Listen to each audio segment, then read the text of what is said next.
Hello hi అండి, రైతన్నలందరికీ నమస్తే.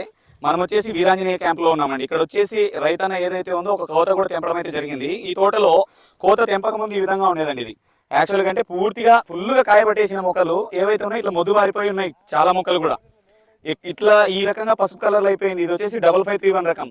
దీని మీద వచ్చేసి రైతన్న ఏదైతే ఉందో మొదటిగా అలా పసుపు కలర్ ఉన్నప్పుడు ఫంగిసైడ్ వాడుకున్నాడు. ఫంగిసైడ్ తర్వాత మెటాఎక్స్ కొట్టాడండి. భూమిత్ర ఆర్గానిక్స్ వాళ్ళది మెటాఎక్స్ బుడ్డీలు అయితే లేవు. ఇది వచ్చేసి త్రిగుణాస్త్ర. మెటాఎక్స్ కొట్టిన తర్వాత మంచి గ్రోత్ ఏదైతే ఉందో ఇంత న్యాచురల్గా చాలా న్యాచురల్గా గ్రోత్ వస్తూ బాగా గమనించండి. ఇక్కడ ఒకటే కాదండి, ఏది మొత్తం తోట కూడా నీట్గా మీకు క్లియర్గా అర్థమవుతూ ఉంటుంది. ఎంత ఎక్సలెంట్గా ఉందంటే అంత ఎక్సలెంట్గా ఉంది. మంచి స్టెప్ కూడా స్టార్ట్ అయిపోయింది. దానికి కారణం ఏంటి? ఇప్పుడు ఇక్కడ ఇది ఒక్క మొక్కనే ఉంది. ఇక్కడ చూడండి ఒకసారి, చిగుర్లు మొదల్లో వచ్చింది చూడండి. ఇది ఏదైతే ఉందో ఈ కొమ్మలు వచ్చినట్టు ఏవైతే ఉన్నాయి ఈ చిగుర్లు ఇంత మొద్దు బారిపోయిన తోట మీద ఇవి చిగుర్లు స్టార్ట్ అయిపోయి ఇలా బ్రాంచెస్ వచ్చేసినాయి పైకి. అంటే కింద నుంచి పైకి గొడుగు మాదిరిగా రావడం అయితే జరిగింది. దానికి కారణం ఏంటి? మెటాఎక్స్ కొట్టాడు. మెటాఎక్స్ కొట్టిన తర్వాత త్రిగుణాస్త్ర కొట్టాడు.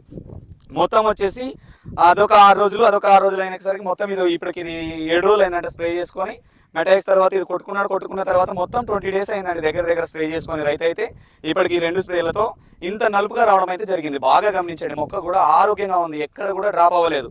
నలుపుగా మొక్క కూడా ఈ బళ్ళారి జిల్లా సరౌండింగ్ లో ప్రతి రైతన్న కూడా ధైర్యంగా స్ప్రే చేసుకోవచ్చు. బాగా గమనించండి, ఎక్కడైనా కూడా చాలా న్యాచురల్ గా ఉంటుంది మొక్క. పూర్తిగా మీకు క్లియర్ గా ఉంటుంది మొక్క కూడా.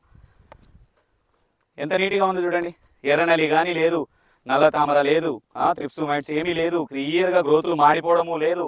ఆరోగ్యంగా వచ్చింది, కడిగి పడేసినట్టుగా వచ్చింది మొత్తానికి. ఇది మొత్తానికైతే త్రిగుణాస్త్రతో రైతన్న ఖచ్చితంగా సక్సెస్ అవుతాడండి.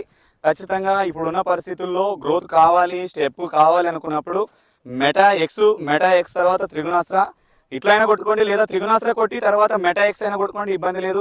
మంచి గ్రోత్ వస్తుంది, మంచి స్టెప్ వస్తుంది, మంచి పూత కాపుకి తీసుకొస్తుందండి మొక్కను కూడా. ఎక్కడైనా చూసుకోండి, కొత్తగా పూత పిందెలు కూడా దిగుతూ ఉన్నాయి. ఈ కొత్త పూత పిందెలు కూడా వాటి వల్లే కాబట్టి మీకు అర్థమవుతుంది అనుకుంటా. చిన్నవి మనం కింద కాపునైతే చెప్పట్లేదు కాబట్టి పైన కాపు కూడా దిగుతూ ఉంది. అన్ని చోట్ల ఈ విధంగా ఉందండి. ప్రతి రైతన్న కూడా ఖచ్చితంగా స్ప్రే చేసుకోవచ్చు. ఇదేనండి వీడియో. Okay, thank you.